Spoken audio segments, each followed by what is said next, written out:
Welcome again. Particle on track part 1.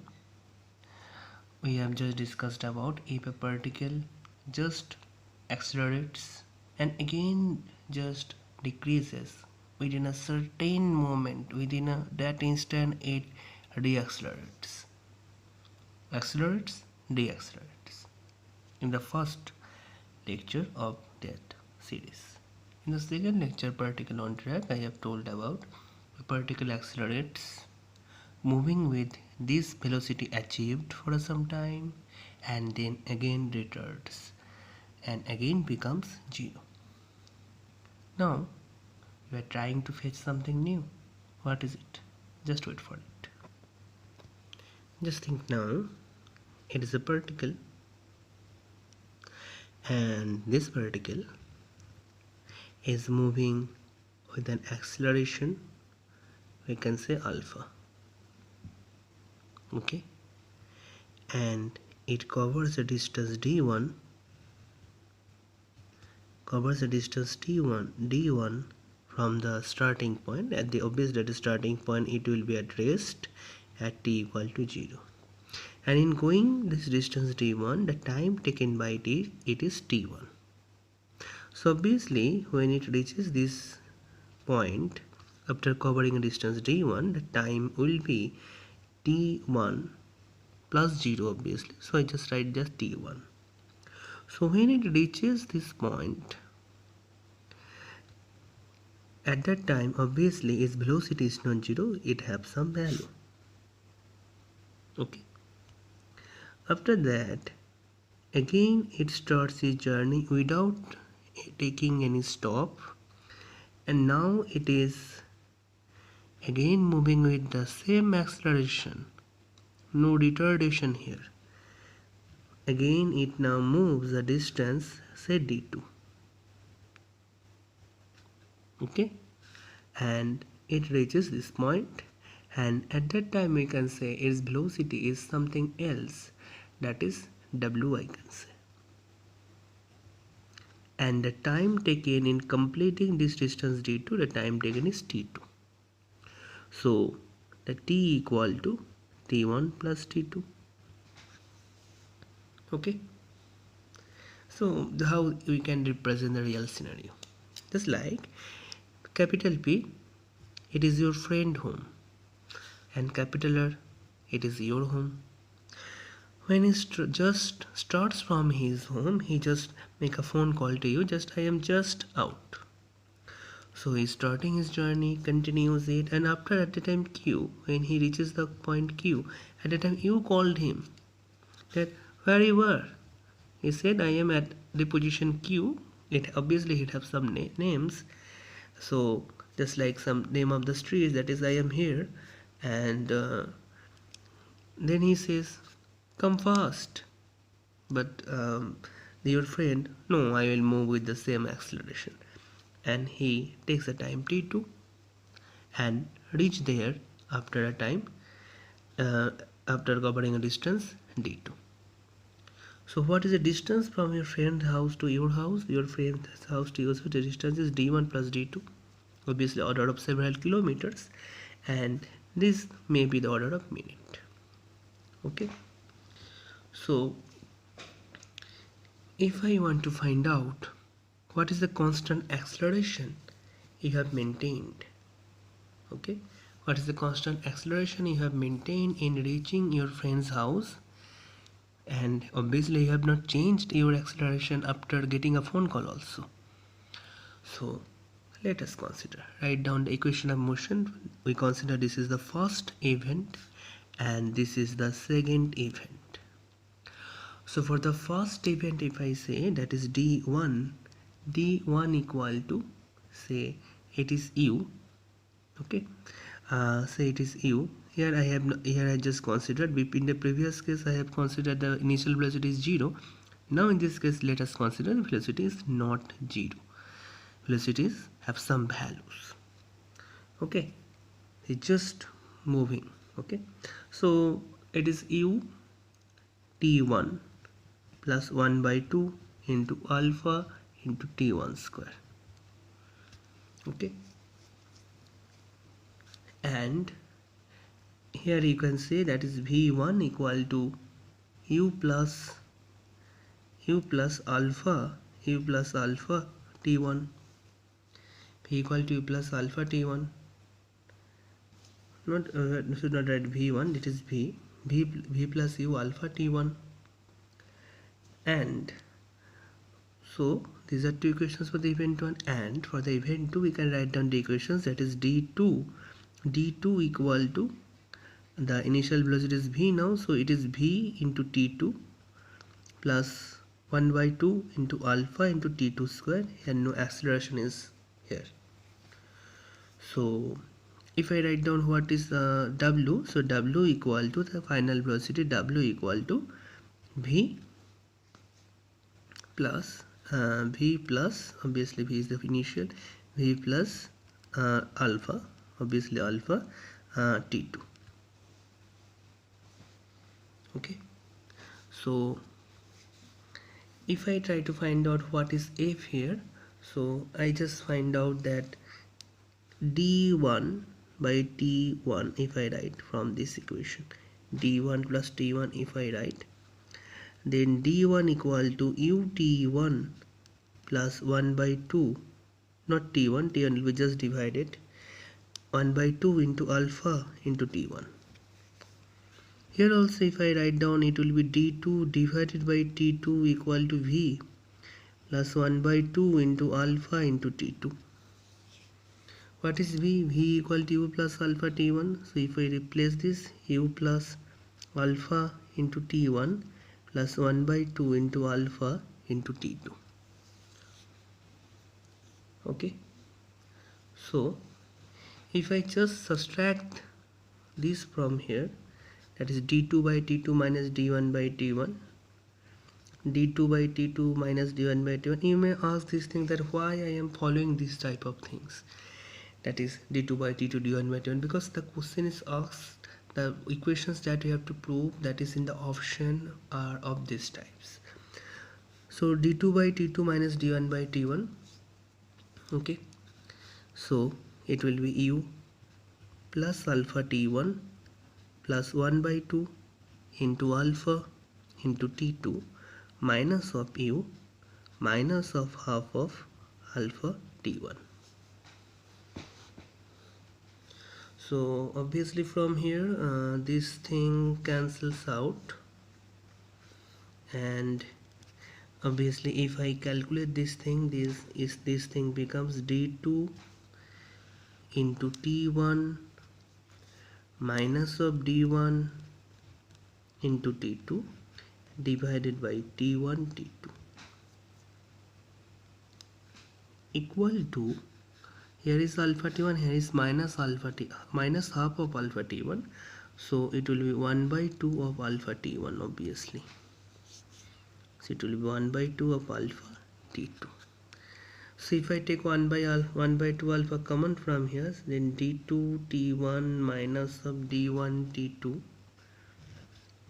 divided by t1 t2 1 by 2 alpha t1 plus t2. If I just write down the equation in terms of alpha, this equation comes several times, this proof comes in options several times, that is 2 divided by alpha into t1 t2. Just check out this, if I am not right, if I am not wrong, sorry, if I am not wrong, just check out this, the calculation is correct or not. d2 into t1 minus d1 into t2. So this type of things is asked in questions. Okay, using different types of notations, maybe this is noted as, the distance is noted as a, that this distance is noted as a, this distance is noted as b, and the acceleration is noted as f, and maybe using different notation, but the thing that we have to prove, that we have to know is this. So if I repeat the story that you were going to go your friend's house, you just out from your house, and at that time your friends call you, obviously his initial velocity is not 0, you are somewhere here, and that at that time your friend just see the watch what is the time is, and after that you covering a distance d1, he again call you where you were, you say the street name, just I am here, and after that at that time your velocity is obviously v, it is increased, and after that you are not willing to increase your rate of change of speed, that is your acceleration is constant after that, and you cover the distance d2 and you reach the pointer, and at that time his velocity is somewhere w. So basically in mechanics we are just dealing with the problems, that in case of that problems we are just taking the, we can say taking the snapshots here at the point p. When I am taking this data, we just take a snapshot, we just take a picture of that, and we just take the value, you can say the instantaneous value of that dynamical variables at that point of time.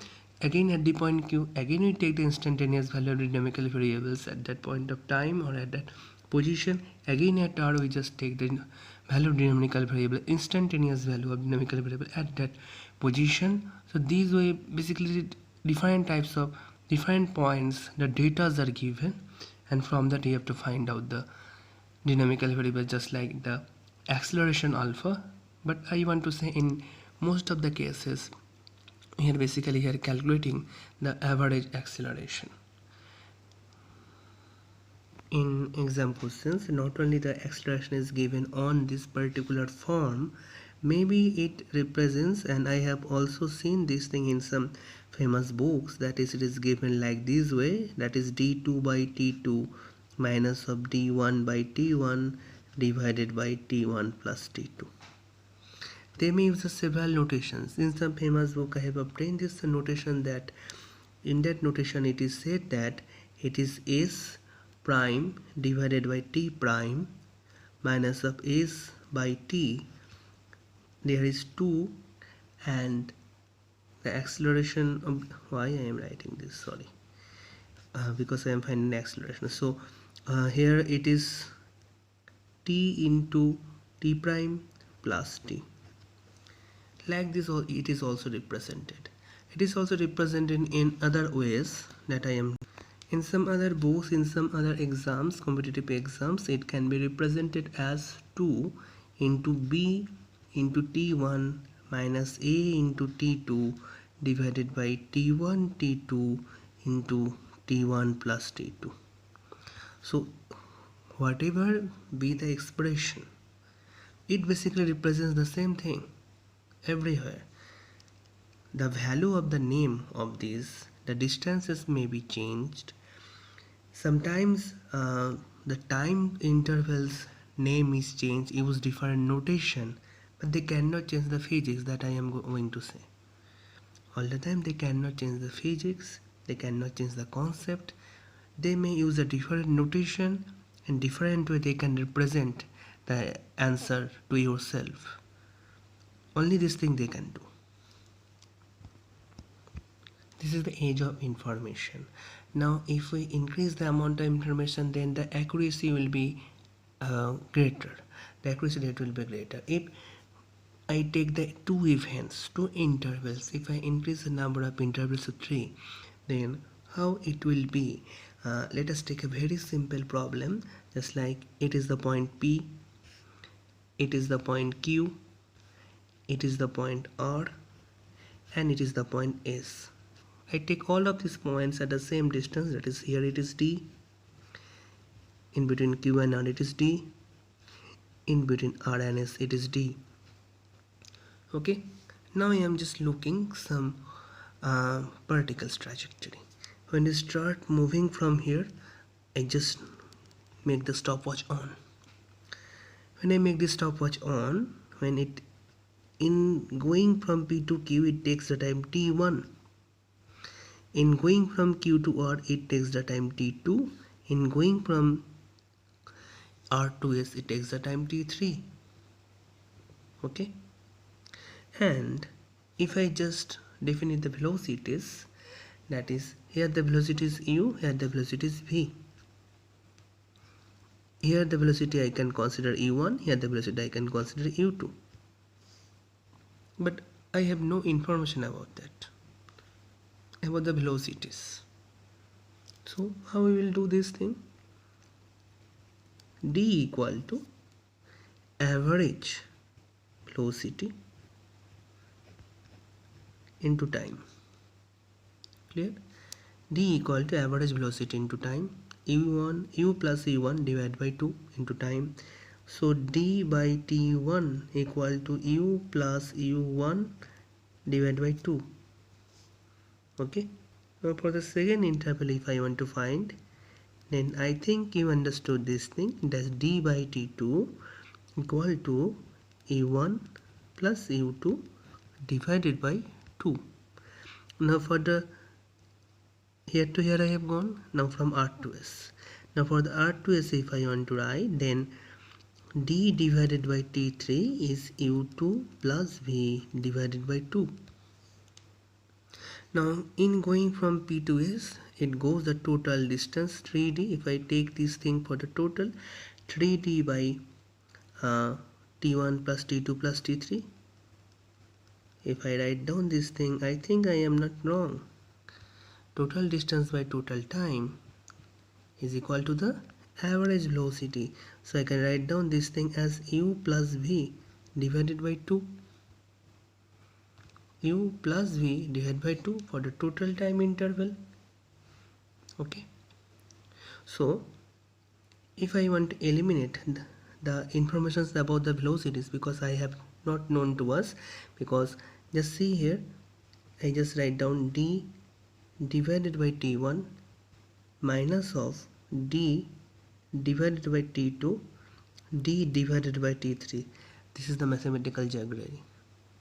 Just try to understand this. I just subtract this thing. Just try to understand this thing. So it is U plus U1 divided by 2 minus of U1 plus U2 divided by 2 plus of U2 plus V divided by 2. So if you just look it carefully, very carefully, then U1 and U2 cancels out with this, and here with this. So it just becomes U plus V divided by 2. As simple as that. So this thing will become 3D divided by T1 plus T2 plus T3. So if I compare this thing with this, then we can very easily write 1 by T1 minus 1 by T2 plus 1 by T3 equal to 3 divided by T1 plus T2 plus T3. It is a very favorite identity. It is asked several times in exam questions. So being exam oriented, we can take it. It is a very simple, but it is from the considerations of the average velocities. This is the thing, but it can be represented to you by saying that here is a kilometer stone or milestone, here is another kilometer stone, here is another kilometer stone, here is another kilometer stone. So 1, 2, 3, 4 kilometer stones are there. And in covering this, obviously here U, U1, U2, UV, these velocities are not important to us. Maybe this particle, when this covering these stones, kilometer stones, at a time maybe it is accelerated, maybe it is deaccelerated. We have no information about that, and we don't need this here. What we need this here, that is they are well separated, they are completely measured kilometer stones, and you just calculate the time in my stopwatch or watch that the time interval here, that what is the time interval in just covering 1 kilometer stone to another kilometer stone from P to Q, Q to R to S. So we get a very popular identity from here, from the considerations of the average velocities on each of the time interval separately and on the total separately. And just after doing some mathematical geometry, we get